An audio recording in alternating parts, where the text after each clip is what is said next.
Let me start off by apologizing that I haven't made a video for you guys in a little while. And so, right now, I want to celebrate the Pixel 5 turning 2 years old. Now, I know specifically today was not the day that it turned 2 years old. That day has passed a couple of weeks ago, but still, we got to give it its second birthday. Hurrah! So, hurrah to the Pixel 5, the little guy that still can. Because this phone still can. It is still super snappy 2 years later. And it doesn't even have the tensor chip. It doesn't even connect with TensorFlow. This was one of the devices, and actually Google's flagship device, the last one to use a Qualcomm chip. The 5A and the 6A don't count as a flagship. Those are Pixel budget line. So the 5 would be the last one with the Qualcomm chip. And yes, it didn't use an 800 series chip, which is the reason why I felt that a lot of people wrote this phone off. It's like there's a lot of people that just focus specifically what's on black and white paper specifications and not really pay attention to the user experience. Of course, one of the huge things here that I love about the Pixel 5 is its size, and the Pixel 7 is just a tad bit taller.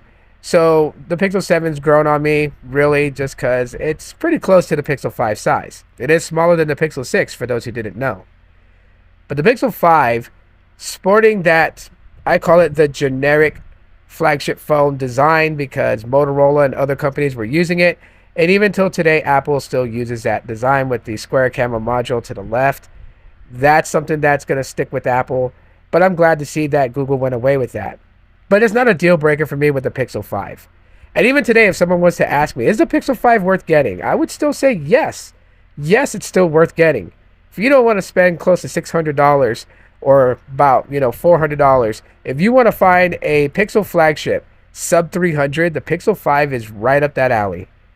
The audio on it, it's okay. I mean, you got that one speaker under the display. You got a nice screen to body ratio, selfie punch hole cam. And the cameras on this are still amazing. I mean, there are photos that the Pixel 5 takes that I feel look much better than what I've snapped with my Pixel 7. And definitely have been good compared to the Pixel 6 at times. It's just this weird thing.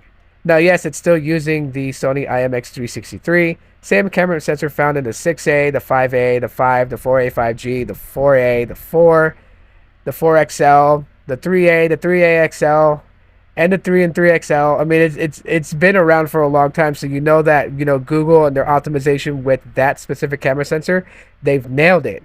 So you're going to get a very good photo every time you snap a photo, so long as you know what you're doing. I mean, if you're really flipping your phone around, wiggly waggly, then yeah, of course you're going to get blurry shots. But if you just point and click, want to get that nice moment, you're going to get it. So besides the camera, which I'll have some samples on here too, I gotta say the battery life on this thing is insanely good. Even 2 years later, it's still chugging along and it's still just fine. And it still lasts me over a day. I was kind of shocked about that because I figured the degradation would get to it, but it hasn't. In all, this is a phone that I would still recommend sub $300. So let me know what your guys' thoughts are in the comments section. Smash the like button. Thanks for checking it out.